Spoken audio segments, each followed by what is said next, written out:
Hello मेरे प्यारे साथियों, जय हिंद। मैं बीपी गुप्ता आप सभी का अपने यूट्यूब फैमिली मैथ्स गाइड में हार्दिक अभिनंदन करता हूं। आज मैं आप लोगों के सामने एक शानदार सेशन जैसे लेकर आया हूं जो आपके लिए बहुत ही लाभदायक होगा। और वो सेशन है फटाफट रिवीजन सीरीज एपिसोड नंबर 4। इससे पहले हमने 3 एपिसोड जो है सो आपके अपने चैनल पर डाल दिया गया है, उसको आप लोग भी देखिएगा और इसका पीडीएफ भी आप लोगों को टेलीग्राम चैनल पर मिल जाती है। तो हम लोग अपने सेशन को स्टार्ट करने से पहले आप लोग अगर पहली बार आए हो तो इसको लाइक शेयर सब्सक्राइब कीजिएगा और आपको हमारे इस यूट्यूब फैमिली मैथ्स गाइड में हार्दिक अभिनंदन है, स्वागत है। तो हम लोग जो है सो आपके सामने मिक्स्ड क्वेश्चंस का प्रैक्टिस करने वाले आज के सेशन में। जैसे आपके एग्जाम में आते हैं ना, पहले परसेंटेज का आता है, फिर रेशियो का आता है, इस प्रकार से अलग अलग चैप्टर से क्वेश्चंस पूछे जाते हैं। उसी प्रकार से मैं आपके सामने आज की क्लास में मॉक टेस्ट के रूप में लेकर आया हूं। अगर ये देखा जाए तो ऑल इंडिया मॉक टेस्ट है, इसको आप लगाइए। इसमें कितने आपके राइट आंसर आते हैं लास्ट में कमेंट करके जरूर बताइएगा। और हाँ, आप लोग नोटबुक और पेन दोनों साथ लेकर बैठिएगा ताकि यहाँ पर जो जो कंसेप्ट बीच में आएगा उसको नोट करते चलिएगा। रिवीजन के साथ साथ कंसेप्ट भी यहाँ पर आपके सामने डिस्कस किया जाएगा। तो ये जो मतलब आप जो कंसेप्ट नोट कीजिएगा उसके लिए रिवीजन के लिए आपके लिए अच्छा जो रहेगा, इसलिए नोटबुक और पेन लेकर बैठिएगा। आइए, अब आपको करना क्या है, फटाफट रिवीजन सीरीज है, लाइक शेयर सब्सक्राइब कर देना है। @मैथ्स गाइड इसका ऑफिशियल हैंडल है, ऑफिशियल इसका यूट्यूब चैनल है मेरा। अब इसको में अगर आपको इस क्लास का पीडीएफ चाहिए, इससे पहले जितने भी क्लास हो चुकी है फटाफट रिवीजन सीरीज का सभी का पीडीएफ जो है सो हमारे Telegram channel maths guide official के नाम से है। वहां पे इसका टेलीग्राम चैनल, वहां पे इस क्लास का पीडीएफ हम लोग जो है सो अपडेट कर देते हैं। और वहां पे जो सो नई क्लासेस आती है, जो हमें आप लोग को इंफॉर्मेशन देना होता है, तो सारी इंफॉर्मेशन आपको टेलीग्राम चैनल पर मिल जाती है। इसलिए आप लोगों को टेलीग्राम चैनल भी ज्वाइन कर लेना है, जिसका जैसे लिंक वीडियो के डिस्क्रिप्शन में नीचे आपका है। तो वहां से आप लोग जो है सीधे टेलीग्राम चैनल पे जाना और उसको ज्वाइन कर लेना। चलिए, अब आपके सामने मैं अपने सेशन को स्टार्ट करता हूं। स्टार्ट करने से सबसे पहला सवाल मैं आपके सामने यहां पर जो दे रहा हूं, और इस सवाल को आप पढ़िए और इसका आंसर बताने की कोशिश कीजिए। फटाफट जल्दी से इस सवाल को पढ़िएगा और हमें इसका आंसर बताने की कोशिश कीजिएगा कि मेरे भाई इसका उत्तर क्या होगा। जल्दी से बताइए इस सवाल का आंसर क्या होगा। पहले क्वेश्चन को ध्यान से पढ़िए और अपने मन में सोचिए कि मैं क्या अप्रोच लगा सकता हूं। यहाँ पर जो अप्रोच बताए जाएंगे वो सारे एग्जाम ओरिएंटेड अप्रोच होंगे, सारे के सारे अप्रोच एग्जाम ओरिएंटेड होंगे। ऐसे अप्रोच होंगे जो सीधे आपके एग्जाम हॉल में लगाने हैं। इस प्रकार से आपके सामने अप्रोच के से क्वेश्चन को सॉल्व कराया जाएगा। तो आइए हम इस सवाल को करने की कोशिश करते हैं, इसका आंसर ढूंढने की कोशिश करते हैं। इसमें क्या कहा है ये देख लीजिए। इसमें कहा है रमेश अपने मासिक वेतन में से 26 सही 2/3% बचाता है। बस हो गया। यानी उसका क्या है कि 26 सही 2/3% सेविंग करता है। तो 26 सही 2/3% कितना हो जाएगा, 26 या 78 और 20 यानी 80 बट्टा कितना 3 और परसेंटेज इंटू 100 हो जाएगा। तो ये बनेगा कितना 4/15। इसका कितना हो गया 4/15। किसी को दिक्कत कोई परेशानी? बिल्कुल कोई परेशानी नहीं। यहां से अगर वह 26 से ही 2/3% बचाता है, तो यह बचाता है तो किसमें से बचाएगा, इनकम में से। उसका इनकम कितना था 15 था, उसका सेविंग कितना होगा मेरे भाई, उसका हो जाएगा 4। तो बताइएगा इनकम कितना होगा, इनकम उसका 15 है। उसके बाद होता है एक्सपेंडिचर और फिर सेविंग। अगर एक्सपेंडिचर में सेविंग को जोड़ेंगे तो इनकम आता है, यानी इनकम इज इक्वल टू क्या होता है एक्सपेंडिचर प्लस सेविंग। अब यहां पर कह रहा है कि 26 से ही 2/3% बचाते हैं, यानी 15 इनकम है तो 4 बचा रहा है। अगर 4 बचा रहा है तो उसका खर्चा कितना होगा मेरे भाई? 11 उसका खर्चा हो रहा था। कोई दिक्कत वाली बात? उसने कहा है कि 26 से ही 2/3% बचा रहा है। 26 से 2/3% का फ्रैक्शन 4/15 होता है। अगर उसका इनकम 15 है तो 4 यूनिट बचा रहा है। तो अगर 15 यूनिट उसका इनकम है, 4 यूनिट बचा रहा है, तो खर्चा कितना करना होगा? 11 यूनिट। यहां तक किसी को डाउट? कोई डाउट नहीं। अब उसके बाद सवाल को पढ़िए, कह रहा है कि खर्च 20% बढ़ जाने पर, यानी उसका जो एक्सपेंडिचर है ये क्या हो रहा है? यह उसका 20% बढ़ जाता है। अगर एक्सपेंडिचर 20% बढ़ जाता है तब उसका बचत 4080 रुपया। तो मुझे बताइएगा, अगर इसका 11 का 20% कितना हो जाएगा? 2.2। 11 का 20% कितना आएगा? तो 2.2। 2.2 बढ़ जाएगा तो कितना हो जाएगा? यह 13.2 हो जाएगा। तो अगर मुझे बताइए, अगर यह 13.2 है, उसके बाद उसका इनकम में कुछ नहीं कहा है, इनकम के बारे में कुछ नहीं कहा। अगर उसका खर्चा बढ़ जाता है तो बचत घट जाएगा, इनकम के बारे में कुछ नहीं कहा था बचत। तो इस कंडीशन में बचत कितना करना होगा? तो 1.8 करना पड़ेगा, तभी तो दोनों को जोड़ेंगे तो आएगा 15। तो अगर 20% बढ़ा रहा है तो उस कंडीशन में बचत कितना है? तो 4080 रुपया। तो उस कंडीशन में बचत कितना है? 1.8 यूनिट उसका बचत है, जो किसके बराबर है? जो 4080 रुपया के बराबर। जो किसके बराबर है? 4080 रुपया के बराबर है। तो हमसे क्या पूछा? उसका मासिक वेतन यानी 15 यूनिट का मान पूछा है। तो पहले 1 यूनिट का मान जैसे निकालेंगे तो 1 यूनिट का मान कितना हो जाएगा? तो 4080 बट्टा 1.8। हमें चाहिए 15 यूनिट, तो यहां 15 से मल्टीप्लाई, तो यहां भी मुझे 15 से मल्टीप्लाई करना पड़ेगा। इसको सॉल्व करते हैं तो ये से ये कटेगा, कि कितना से कटेगा? तो ये आपका जो है 6 से कटेगा। तो 6 6 18 और ये 25 × 6 हो गया। अब ये भी 3 से कटेगा तो कितना हो जाएगा? 3 1 3 3 3 9 3 6 18, यानी 136। कितना? 136 0 × 25। अब इसका मल्टीप्लाई करने पर कितना आ जाएगा? तो 136 का जो चौथाई होगा कितना होता है? जल्दी बताना है। 136 का चौथाई आपका बनेगा 34, यानी 34 1 0 और यहाँ डबल 0, यानी कितना हो जाएगा? 34,000 उसका इनकम था। कितना था मेरे भाई? 34,000 उसका इनकम निकल गया।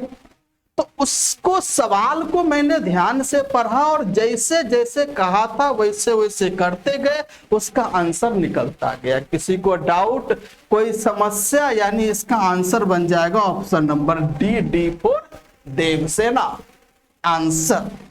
किसी को दिक्कत? कोई दिक्कत नहीं। चलिए अब नेक्स्ट सवाल की तरफ हम लोग आगे बढ़ते हैं।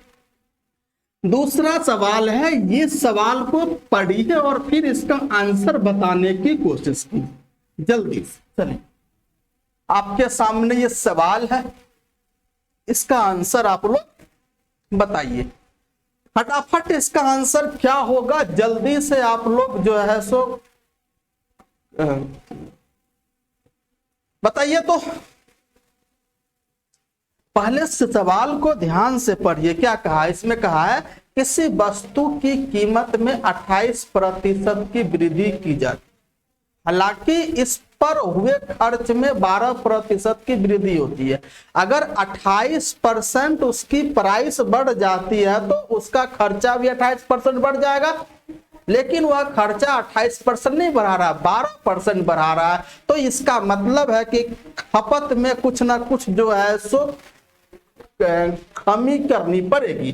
तो अब क्या रहा है? खपत में कितने % की मतलब कमी या वृद्धि करना है, ये आपसे पूछा है। तो मुझे बताइए, सपोज करिए कि 100 रुपया। अब उसका क्या हुआ कि प्राइस क्या हो गया? 28% बढ़ गया, तो 100 का 28%, 28 बढ़ जाएगा तो कितना बनेगा, 128 बनेगा। प्राइस कितना हो जाएगा, 128। लेकिन अब कह रहा है कि अगर वह खर्चा भी 28% बढ़ा देता है तो एक्सपेंस मतलब जो है खपत पर कोई प्रभाव नहीं पड़ेगा, लेकिन वह अपना खर्च केवल 12% बढ़ाता है। तो अगर केवल 12% बढ़ाने का मतलब है 100 पहले खर्चा कर रहा था, 12 बढ़ा 112। अब यहां से देख रहे हैं कि खपत में क्या कर रहा है, तो यानी पहले 128 खपत कर रहा था, अब 112 खपत कर रहा, यानी खपत में कमी हुआ। कितने की कमी हुई, तो 16 की कमी हुई। कहां से हुआ भाई, तो 128 से हुआ। तो 100 पे कितना हो जाएगा, 100%। तो यही आपका आ गया। माइनस का मतलब हो गया क्या, कि खपत में कमी। 16 से कटेगा 8 और ये 8 से भाग लगाएंगे तो कितना बनेगा, 12.5% की कमी होगा उसके खपत में। कितना होगा, 12.5% की कमी होगा उसके खपत में। ऑप्शन नंबर डी क्या बनेगा, राइट आंसर हो गया। कितने आसान थे भाई, बिल्कुल आपके सामने क्वेश्चन एकदम आसान आएंगे, कोई दिक्कत वाली बात नहीं है। चलिए भाई, क्वेश्चन कितना भी मुश्किल है, लेकिन सॉल्यूशन बिल्कुल आसान मिलने वाला है ना।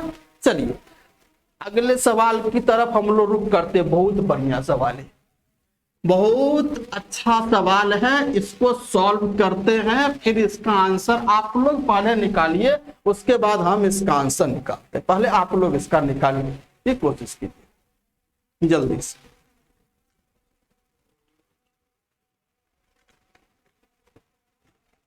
बताइएगा,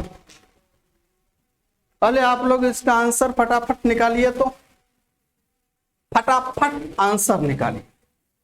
क्या होगा इसका आंसर, क्या होगा, ए बी सी डी में से क्या आंसर होगा, फटाफट आंसर मुझे बताने की कोशिश कीजिए, जल्दी से कमेंट करके बताइए। हो गया, आइए हम लोग इसे सॉल्व करते हैं। हम इसे सॉल्व करके आपको बताते हैं इस टाइप के क्वेश्चंस अगर आते हैं तो कैसे सॉल्व होंगे। चलिए ध्यान दीजिए, इसमें कहा है कि ए बी और सी एक कार्य को क्रमशः 4 दिन, 8 दिन और 16 दिन में कर सकते हैं, है ना। कौन कौन है, ए है, बी है और ये सी है। यह किसी कार्य को 4 दिन में, यह 8 दिन में और यह 16 दिन में कंप्लीट कर सकते। इसके द्वारा लिया गया समय कितना है, 4 दिन, 8 दिन, 16 दिन में कंप्लीट कर सकते हैं, इसके द्वारा लिया गया समय। तो मुझे बताइए, अगर यह 4 दिन में करता है, 8 दिन में करता है, 16 दिन में करता है, तो इसकी क्षमता क्या होगी। इसका क्षमता जो होता है इसका रिवर्स हो जाता है, यानी रिवर्स होता है, या इसका एलसीएम जैसे लेके हम निकाल लेते हैं टोटल वर्क। बताइएगा, उससे पहले हम देख रहे हैं टोटल वर्क कितना है। तो टोटल वर्क देख रहे हैं 4, 8, 16 का एलसीएम कितना बनेगा, 16। अगर हमारे पास टोटल वर्क अगर 16 है, अगर हमारे पास टोटल वर्क अगर 16 है, तो यानी 16 कार्य करने में 4 दिन लेता है, तो किस क्षमता से कार्य करेगा, तो 16 में 4 से भाग लगाओगे 4, 16 में 8 से भाग लगाओगे 2, 16 में 1 से भाग लगाओगे 1, यानी 4, 2, 1 इसकी क्षमता हो गई। अब यहां पर देख रहे हो इफिशियंसी का मल्टीप्लाई समय के साथ क्या देगा, टोटल वर्क। इफिशियंसी इंटू जो है समय टोटल वर्क, ये टोटल वर्क आपका। चलिए अब यहां पर ये आ गया। अब यहां पर कह रहा है कि तीनों एकांतर दिनों में इस प्रकार कार्य करते हैं कि ए पहले दिन कार्य करता है, बी दूसरे दिन कार्य करता है, सी तीसरे दिन कार्य करता है, ए चौथे दिन कार्य करता है। तो इसी प्रकार से कार्य हो रहा है। यहां पर जो वर्क किस प्रकार से हो रहा है, तो अल्टरनेटिव नहीं हो रहा है, अल्टरनेटिवली। तो पहला दिन कौन कार्य कर रहा है, ए, दूसरा दिन कौन कार्य कर रहा है, बी, तीसरा दिन कौन कार्य कर रहा है, सी, फिर चौथा दिन ए, पांचवा दिन बी, फिर छठा दिन सी। तो हम देख क्या रहे हैं कि प्रत्येक 3 दिन में कार्य सेम हो रहा है, यानी ये 3 दिन का कार्य सेम हो रहा है। तो मुझे बताइएगा 3 दिन में तो ए 4 यूनिट, बी 2 यूनिट, सी 1 यूनिट, तो 4 2 6 7 यूनिट, यानी कि 7 यूनिट वर्क हो रहा है कितने दिन में, यानी 3 दिन में। किसी को डाउट नहीं ना? 7 यूनिट वर्क हो रहा है 3 दिन में। हमसे कितने कार्य करवाना है, तो पूछ रहा है ज्ञात कीजिए कितने दिनों में कार्य का 175%, यानी हमारे पास टोटल वर्क कितना है 16। अब 16 का 175% कार्य करवाना है, 175/100, ये कितना से कटेगा, 25 से कटेगा, ये हो जाएगा 4, 25 से 7, 4 से काटेंगे, 4 चौका 16, यानी 28 यूनिट कार्य करवाना है।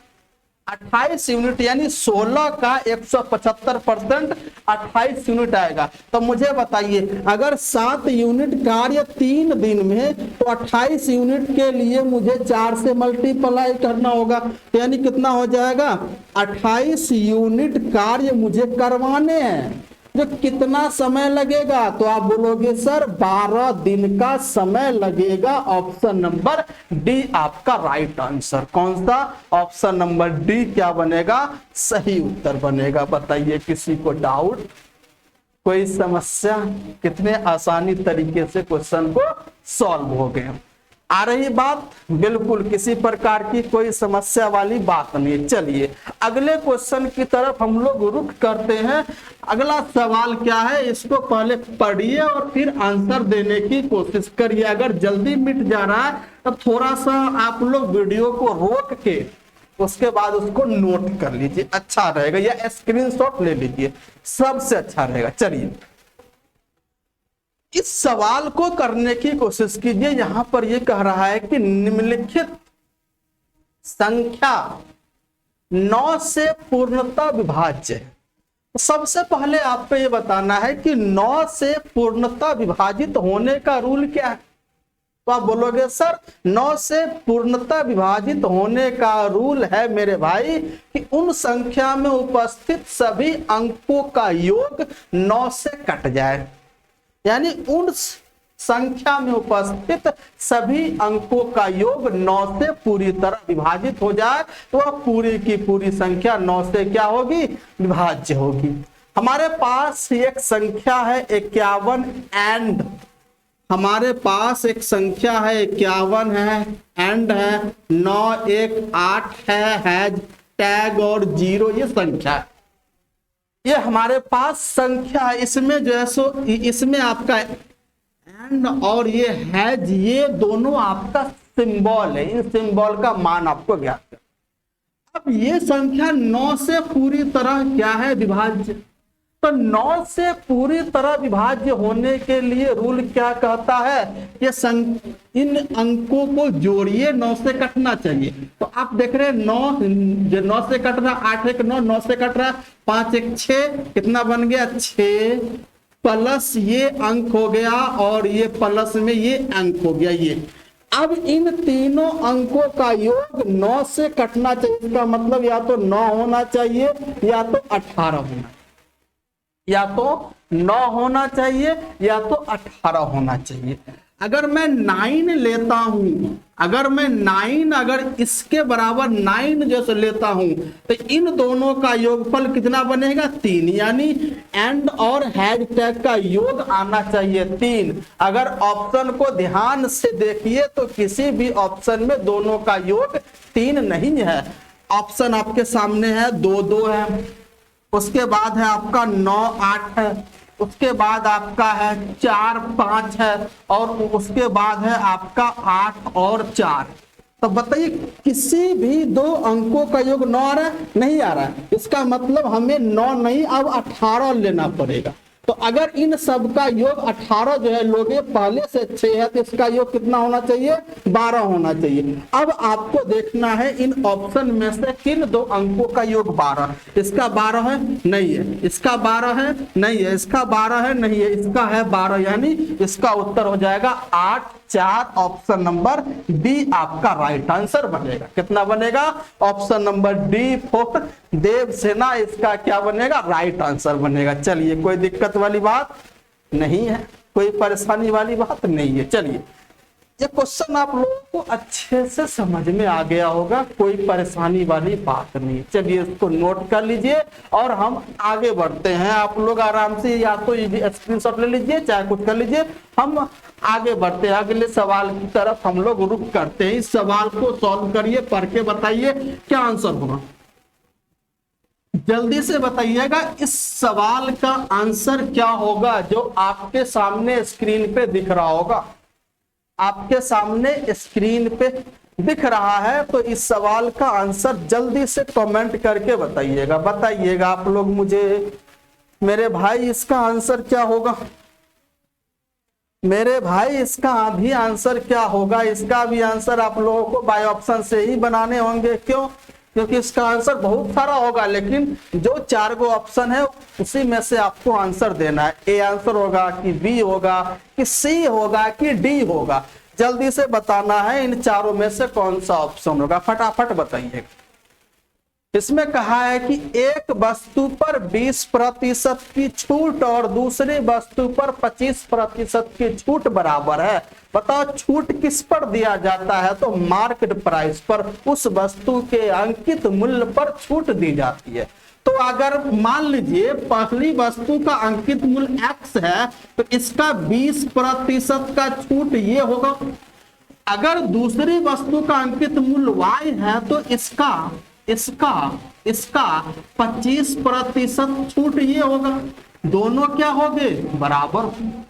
अगर आप ध्यान से देखो तो परसेंट से परसेंट कट गया, 5 से कटेगा 5 चौका, 5 से कटेगा 25, ये बनेगा क्या? 4x बराबर 5y। अब चाहिए आपको x रेशियो y, तो मुझे बताइए x का मान, x हाइड कीजिए, क्या होगा?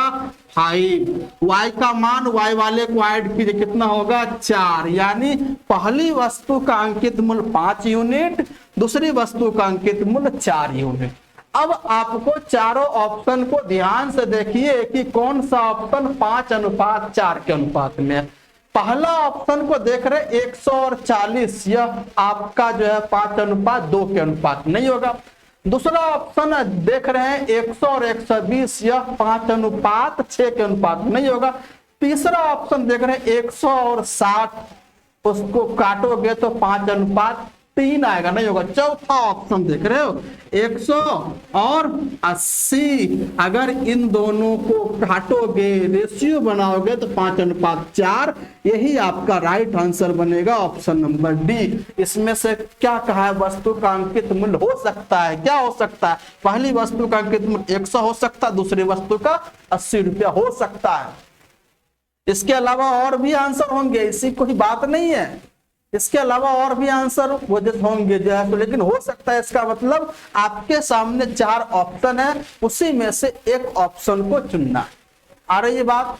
कोई दिक्कत वाली बात, कोई समस्या, कोई परेशानी? चलिए अगले क्वेश्चन की तरफ हम लोग रुख करते हैं। ये सवाल है, इसको सॉल्व करने की कोशिश कीजिए। बहुत बढ़िया सवाल है मेरे भाई, बहुत अच्छा सवाल है। इस सवाल को सॉल्व कीजिए। क्या कह रहा है देख लीजिए। अगर इस सवाल को अगर ध्यान से पढ़िएगा ना, तो थोड़ा सा हिंट मिल जाएगा। क्या मिल जाएगा? इसमें कह रहा है एक व्यक्ति ने 25 लीटर दूध 25 रुपए प्रति लीटर की दर से खरीदा।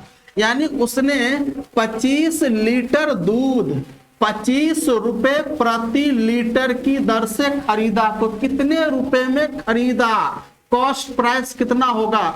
तो 25 × 25 यानी 625 रुपया उसका टोटल खर्चा होगा।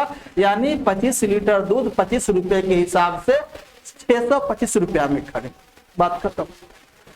अब उसमें 5 लीटर पानी मिलाया, तो जो पानी मिलाएगा वह पानी के बारे में कुछ नहीं कहा। इसका मतलब पानी फ्री में मिला होगा, चाहे नाली का पानी हो, चाहे समुद्र का पानी हो, चाहे कहीं का भी पानी, है ना, या नॉर्मल जो है सो आपके सामने पानी। तो अगर 5 लीटर पानी मिलाएगा तो कितना हो जाएगा, 30 लीटर अब दूध ही कहलाएगा। अगर दूध में पानी मिला रहे हो तो मिलने के बाद वह दूध ही कहलाएगा। तो यानी 30 लीटर हो गया दूध। अब इस 30 लीटर ये दूध वाला जो मिश्रण है उसको क्रय मूल्य पर बेचा, यानी 25 रुपए खरीदा था, 25 रुपए के हिसाब से ही उसने बेच रहा है। तो मुझे बताइए कितना रुपया में बेचेगा सारा दूध, 25 या 75 यानी 750 रुपया में बेचेगा। इसका मतलब है कि 625 रुपया लगाया, 750 रुपया उसने कमाया। तो लाभ कितने का, तो यानी 125 का लाभ हो रहा है। 625 750 125 का लाभ कहां से, तो 625 100 पे कितना, तो 100% आपका हो। तो इसको सॉल्व कीजिएगा तो 125 से कटेगा 5, 5 से काटेंगे 20, यानी उसको क्या हो जाएगा, 20% का लाभ हो जाएगा। 20% का क्या हो जाएगा, लाभ हो जाएगा। जो ऑप्शन नंबर सी इसका क्या बनेगा, राइट आंसर। सी इसका राइट आंसर बोलते बात हो गया। कोई दिक्कत वाली बात नहीं है। ये रहा, इसमें हमने इसका जो भी जो है इसका जो डाटा लेके मैंने बनाया। अब हमें इसको दूसरा मेथड से बनाने की कोशिश करते, मेथड नंबर 2। अगर यहां पर ध्यान से देखिए, उसने 25 लीटर दूध खरीद के लाया और उसमें 5 लीटर पानी मिला दिया। इसका मतलब है 5 लीटर पानी के बराबर उसको लाभ होगा कि नहीं होगा। उसने 25 लीटर दूध खरीद के लाया, 5 लीटर पानी मिलाया और उसको उसी रेट पर बेच दिया। इसका मतलब है जितना पानी मिलाया उतना उसको लाभ हो गया। तो यानी लाभ कितने का हो गया, तो 5 का लाभ। कहां से, कितना खरीद के लाया था, 25 खरीद के जैसे लाया था। 100 पर कितना हो जाएगा, 100%। ये आपका रिक्वायर्ड आंसर। 5 से काटेंगे 5 और ये 5 से कट गया आपका 20, यानी उसका लाभ कितना हो जाएगा, 20% उसका लाभ हो जाएगा। कोई दिक्कत वाली बात नहीं है, कोई परेशानी वाली बात नहीं है। बात समझ में आ गया। एक तो मैंने पूरे डाटा को लेकर बनाया, दूसरा अप्रोच में डायरेक्ट मैंने बना दिया, आंसर खत्म। कोई दिक्कत वाली बात नहीं है, कोई परेशानी वाली बात नहीं है। बात समझ में आ गया, बिल्कुल आप लोगों को समझ में आ गया होगा। चलिए मैं आगे बढ़ूं, अगर आप लोग बोलोगे तो मैं आगे बढ़ूंगा। बोलो, आप लोगों की इजाजत है, इजाजत है आप लोगों की, इजाजत है, बिल्कुल है यार, क्या कर रहे हो, मजाक। चलिए अगले सवाल की तरफ बढ़ने से पहले आपके सामने क्या चल रहा है, फटाफट रिवीजन सीरीज। अगर इस पर पहली बार अगर आए हो तो इसको लाइक शेयर एंड सब्सक्राइब जरूर कीजिएगा। अगर इस क्लास का पीडीएफ चाहिए तो आपको हमारे टेलीग्राम चैनल को ज्वाइन करना है। उसका नाम है @मैथ्सगढ़ ऑफिशियल। मैथ्सगढ़ ऑफिशियल के नाम से टेलीग्राम चैनल है, उसको ज्वाइन कर लेना है। और वहां पर सारी क्लासेस का अपडेट मिलती रहती है, साथ ही साथ पीडीएफ भी मिलती रहती है, जिसका जैसे लिंक वीडियो के डिस्क्रिप्शन में दिया हुआ है। किसका, हमारे टेलीग्राम चैनल का लिंक वीडियो के डिस्क्रिप्शन में। चलिए अगले सवाल की ओर हम लोग आगे बढ़ते हैं। बहुत बढ़िया सवाल है, इसको सॉल्व करने की कोशिश कीजिए। इस सवाल को सॉल्व कीजिए और बताइए मेरे भाई क्या आंसर होगा। इसका आंसर आता है सबसे पहले, किसका आंसर सबसे पहले आता है देख लेते हैं। ये आपका जो सवाल है यह आपका कंपाउंड इंटरेस्ट का है। क्या, मुकेश ने एक बैंक से 5% वार्षिक चक्रवृद्धि ब्याज की दर से कुछ ऋण लिया।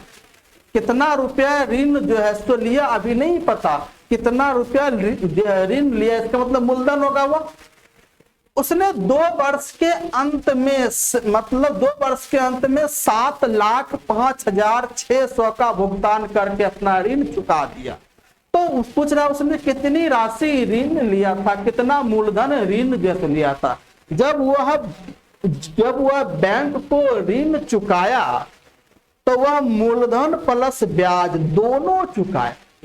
अगर मैं चक्रवृद्धि ब्याज की बात करूं, रेट है 8%, समय दे रखा है 2 साल, तो यहां से जो चक्रवृद्धि ब्याज होता है वह होता क्या है, वह होता है 2r plus r square by 100%। ये होता है। अगर मैं बात करूं रेट अगर 8% है, समय 2 साल है, तो 2 साल का चक्रवृद्धि ब्याज क्या होता है, 2r plus r square by 100%। अब यहां पर ध्यान से देखें, रेट दे रखा है कितना, 5%, उसके बाद समय दे रखा है कितना, 2 साल, 2 साल है ना। मुझे बताइए, तो यहां से मुझे बताइएगा चक्रवृद्धि ब्याज कितना बनेगा। तो आपको करना क्या है, पहले r स्क्वायर बट्टा 100 यानी पहले 2r, यानी इसका दुगुना करेंगे 10, फिर इसका स्क्वायर करेंगे 25, तो 10.25 आपका परसेंट हो जाएगा। इसी पर हमने उसको निकाला। अब इसकी मुझे कोई आवश्यकता नहीं है, मैंने आपको फॉर्मूला बताया। चलिए, तो मुझे बताइएगा अमाउंट कितना हो जाएगा, अमाउंट कितना हो जाएगा, तो मुझे बताइए इसमें मूलधन कितना था। इसमें भाई मूलधन हमेशा कितना होता है, तो 100 यूनिट होता है।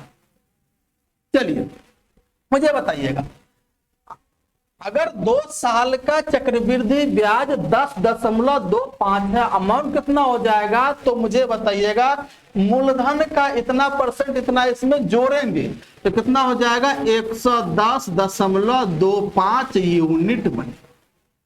ये हो गया अमाउंट। अब वह बैंक को इतनी राशि लौटाएगा जो किसके बराबर है, यानी 7,000, मतलब जो 7,05,600 के बराबर है, यानी 110.25 यूनिट किसके बराबर है, 7,05,600 के बराबर है। उसने कितनी राशि ऋण में लिया था, तो मूलधन पूछा है भाई, 100 यूनिट का मान पूछा। सबसे पहले 1 यूनिट का मान निकालना, इतना इक्वल टू इतना, तो 1 यूनिट का मान आपका निकलेगा 705,600 बट्टा में कितना बनेगा, 110.25 और 100 यूनिट का मान इंटू 100। अब इसको सॉल्व करने वाली बात, अब आपको इसको सॉल्व करना है। तो मुझे बताइएगा, अगर मैं इसको सॉल्व करूंगा तो दशमलव से हटेगा तो 00 यहां आएगा, 25 से कटेगा तो 25 चौका 100, फिर 102, फिर कितना बनेगा, 102, 25 चौका 100, 25 से कहें 25 यानी 441 बना। अब ये 25 से कटेगा, 25 चौका 100, 00 400। अगर आप ध्यान से देखोगे ना तो ये आपका 441 से कटेगा, कितना मतलब है, 16 में 441 से काटेंगे तो डायरेक्ट कटेगा 1600, आपके 1600 और फिर जो है सो 400, कितना हो गया 1600 इंटू 400, कितना बनेगा 16 चौका 64 और 4 गो 0, यही उसने इतनी ही राशि 6,40,000 रुपया उसने उधार लिया था, बैंक से ऋण ले रखा था, यही उसका मूलधन हो गया। बात खत्म है, कोई दिक्कत वाली बात नहीं है। चलिए, बात समझ में आ गया होगा, किसी प्रकार की कोई परेशानी नहीं। चलिए अगले सवाल की तरफ हम लोग आगे बढ़ते हैं। यह सवाल आपके मेंसुरेशन का है। अगर मेंसुरेशन में थोड़ा सा फॉर्मूला पता है तो आप लोग आसानी से बना लोगे, कोई दिक्कत वाली बात। चलिए, यहां पर कह रहा है एक समलंब के आकार के मैदान है। सबसे पहले समलंब के बारे में क्या जानते हो, पहले ये बताओ आप लोग, जल्दी से बताओ आप लोग बताओ जल्दी, समलंब होता क्या है, समलंब में क्या क्या होता है, 2 साइड पैरेलल होते हैं और 2 साइड अनपैरेलल होते हैं। चलिए, अगर मैं समलंब का फिगर अगर जैसे लूं तो कुछ इस प्रकार से बनेंगे ना। आप लोग बोलोगे बिल्कुल सर, बिल्कुल ऐसे ही। अगर ये साइड को मान लिया A, इसको मान लिया B और इनके बीच की हाइट यहां पर ये है, इसको मान लिया H। बात करता हूं। तो इसका एरिया क्या होगा, इसका एरिया इज इक्वल टू दे रखा है कितना, 1785 स्क्वायर फुट। तो ये समलंब का एरिया होता क्या है, तो 1/2 इंटू समांतर भुजाओं का योग ए प्लस बी इंटू हाइट, ये हो गया 1785 के। अब इसमें से ये कहा है कि उसमें से यानी उसकी हाइट जो है ना, दो समांतर भुजाओं के बीच की जो हाइट है यह दे रखा है कितना, 35 फीट। और उनमें से एक साइड, समानांतर की एक साइड, इसका मान दे रखा है कितना, 42। तो दूसरी साइड का मान पूछा। चलिए, तो अगर मैं 2 को उठा के यहां पे ले जाऊं, यहां से बचेगा ए का मान कितना है, 42, प्लस बी का मान नहीं पता, उसके बाद इंटू क्या बनेगा, 35। चलिए इज इक्वल टू, तो 1785 इंटू 2 इधर आ जाएगा, 1785 और ये इंटू 2। बात खत्म। कोई दिक्कत वाली बात नहीं है, कोई परेशानी वाली बात नहीं है, हो गया। चलिए, अगर मैं बात करूं तो क्या यह 35 से कट रहा है, बोलोगे बिल्कुल कट रहा है। ये आपका 35 से बिल्कुल कटेगा। अगर मैं इसको 2 से मल्टीप्लाई कर दूं तो कितना हो जाएगा, 5 दूना 10, 8 दूना 16, 1 17, 17 दूना 34, 1 35, हो गया। अब यह 35 से कटेगा, यानी 42 प्लस बी इंटू 35। अगर 35 से अगर मैं काट दूं तो 35 से का 1 0 102, यानी 42 प्लस बी दूसरी साइड बराबर 102।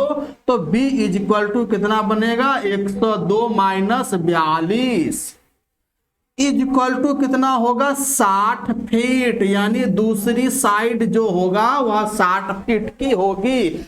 हमने किससे निकाला भाई, फॉर्मूला से निकाला। तो आपको समलंब का एरिया, समलंब के बारे में कुछ फॉर्मूले पते होने चाहिए, तब आपके लिए क्वेश्चंस बिल्कुल आसान है। तो ये आपको जो है सो एरिया इज इक्वल टू क्या होता है, ये आपको नोट कर लेना पड़ेगा। Area is equal to 1/2 parallel साइडों का योग इनटू हाइट होता है समलंब का। चलिए, अगले सवाल की तरफ हम लोग आगे बढ़े, बिल्कुल आगे बढ़ते हैं। बहुत बढ़िया सवाल है, ज्योमेट्री का है, ज्योमेट्री का सवाल है। इसको सॉल्व करने की कोशिश करते हैं। क्या कहा है, पहले इसको पढ़ते हैं, उसके बाद इसको सॉल्व करते हैं। हो जाएगा, बिल्कुल सॉल्व हो जाएगा, कोई परेशानी वाली बात नहीं। क्या कहें,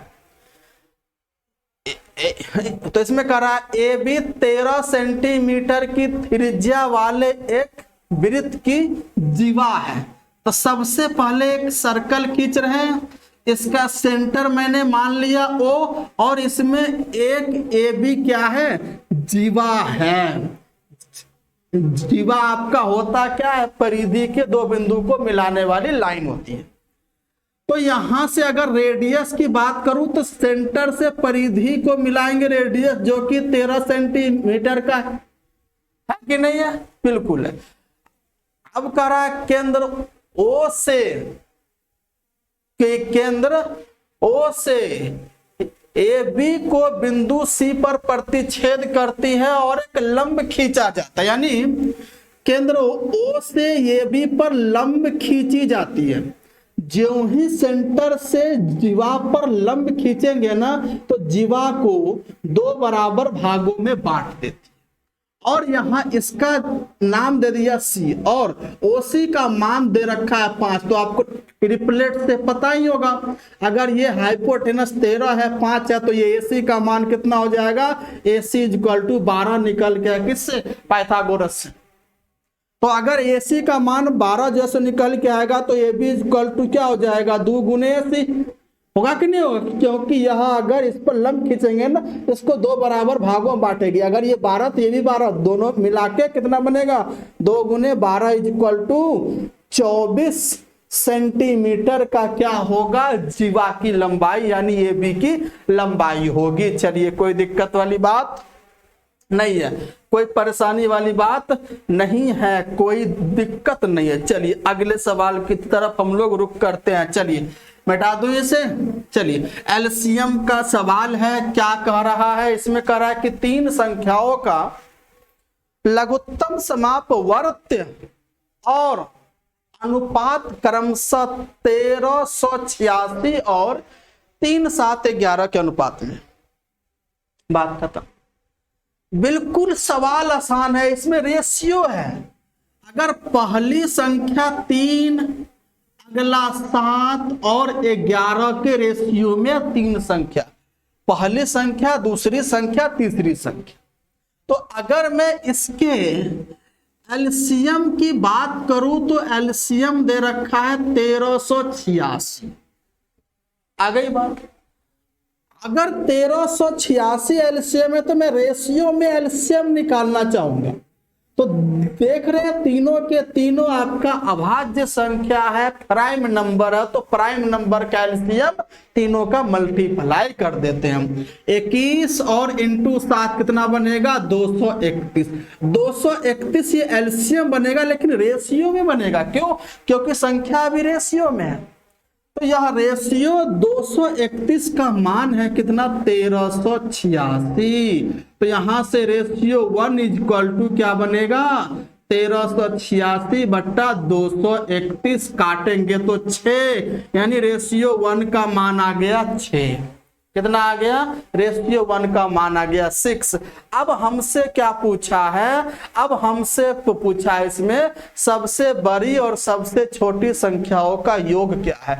तो सबसे बड़ी संख्या हो गया मतलब 11 और सबसे छोटी 3, इनका योग कितना हो जाएगा, 11 3 14, यानी रेशियो 14 इक्वल टू रेशियो 1 6, तो रेशियो 14 इक्वल टू 14 6 84। इस सवाल का आंसर ऑप्शन नंबर सी कितना होगा, ऑप्शन नंबर सी इसका आंसर होगा। अगर आप मेरी बात को ध्यान से सुने तो इसको इतना करने की आवश्यकता नहीं है, इस सवाल में पेन चलाने की आवश्यकता नहीं है, डायरेक्ट आंसर आप निकालोगे। डायरेक्ट आंसर आप निकालेंगे कैसे भाई, तो मेरी बात सुनो। हमसे क्या पूछा है, सबसे बड़ी और सबसे छोटी का योग। तो सबसे बड़ी संख्या 11, सबसे छोटी 3, 11 3 14, यानी रेशियो में 14। अगर रेशियो में 14 है तो रियल क्या होगा, 14 का मल्टीपल होगा। अगर रेशियो में संख्या अगर 14 है तो रियल में क्या होगा, 14 का मल्टीपल होगा। और आप ऑप्शन को ध्यान से देखिए, 64 108 84 60, इन चारों ऑप्शन में 14 का मल्टीपल केवल एक ही है जो ऑप्शन नंबर सी में है, जो 84 है। और यह सवाल एसएससी सीपीओ का पूछा हुआ। तो बताओ, इतने आसान सवाल भी आते हैं, लेकिन इसको सवाल देख के आसान नहीं है, उसका सॉल्यूशन आसान होना चाहिए। इस अपने आप को माइंडसेट ऐसा बनाओ कि हमें एग्जाम में जल्दी सवाल करने के लिए कुछ स्मार्ट अप्रोच भी लगाने पड़ेंगे। सबसे पहले हमने इसको लिख के बताया, उसके बाद हमने डायरेक्ट आपको मेंटली कैलकुलेशन करके बताया, उसका आंसर वही होगा। चलिए बात समझ में आ गया। चलिए अगले सवाल की तरफ हम लोग आगे बढ़ते। बहुत बढ़िया सवाल है, बहुत अच्छा है, और इसका आपका फॉर्मूला अगर पता है ना तब आपके लिए जल्दी बन जाए। क्या, अर्धगोले का संपूर्ण पृष्ठीय क्षेत्रफल, मुझे बताओ अर्धगोले का संपूर्ण पृष्ठीय क्षेत्रफल क्या होता है, 3πr² होता है। यही तो होता है अर्धगोले का संपूर्ण पृष्ठीय क्षेत्रफल 3πr², जो किसके बराबर है भाई, 462 के बराबर है। बात खत्म है, कोई दिक्कत वाली बात नहीं है।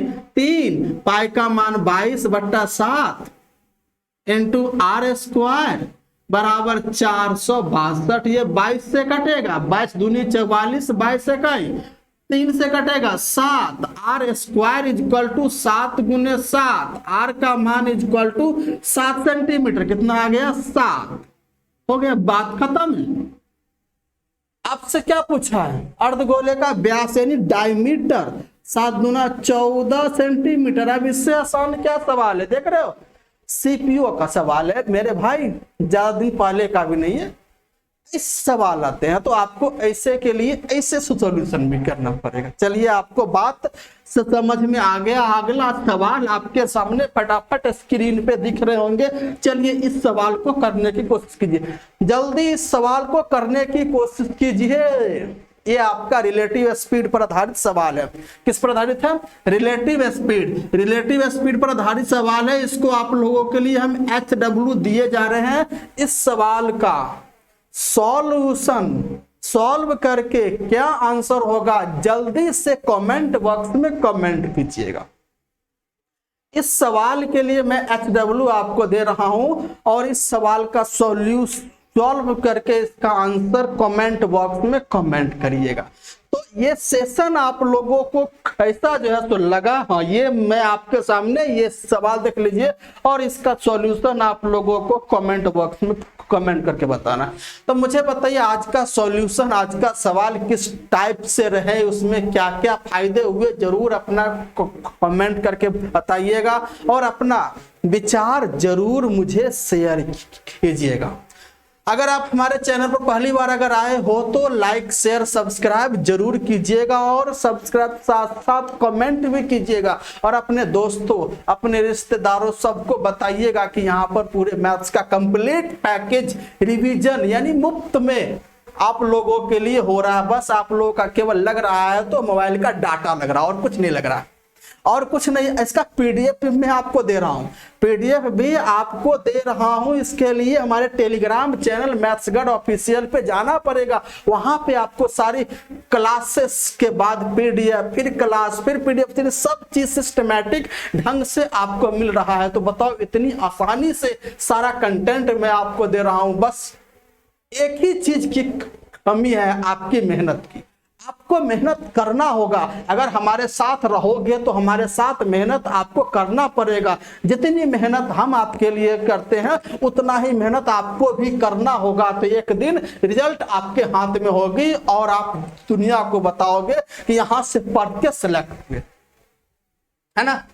तो इसके लिए हम दोनों को, हम और आप सब मिलके कंप्लीट पूरे तरीके से मेहनत करने वाले हैं। इसमें नए नए सवाल जो आएंगे सारे सवाल मैं आपके सामने रखने वाला हूं ताकि आपको कहीं पर जाने की जरूरत ही नहीं है। पूरा कंप्लीट अब मैं सोच रहा हूं कि ये तो मिक्स्ड क्वेश्चन का, अब मैं सोच रहा हूं आपके लिए कंप्लीट जो है ना इसको जो है सो चैप्टर वाइज आपके सामने में लेकर आऊंगा। बहुत जल्द मैं आपके सामने जैसे लेकर आऊंगा। बशर्ते आप लोगों को लाइक शेयर सब्सक्राइब अपने दोस्तों को बताइएगा, ज्यादा से ज्यादा इसको फैलाने की कोशिश कीजिएगा। अरे ऐसा कीजिए कि वीडियो को वायरल ही कर दीजिए। जितना लोग हमारे साथ जुड़ेंगे उतना हम सबका फायदा होगा, हम सबका एकदम जो है सो फायदा होने वाला है बिल्कुल। तो हम लोग जो है सो इसी उम्मीद के साथ मैं आप लोगों से अलविदा कहना चाहता हूं कि आप लोग जरूर इसे शेयर कीजिएगा, अपने दोस्तों तक बताइएगा, अपने रिश्तेदारों में जो भी आपके हैं वहां सबको बताने की कोशिश कीजिएगा। तो चलिए हम लोग आज के लिए यहीं तक रखते हैं। एक नई जोश, एक नई उमंग, एक नए उत्साह के साथ मिलते हैं फिर अगली क्लास में। तब तक के लिए जय हिंद, जय भारत।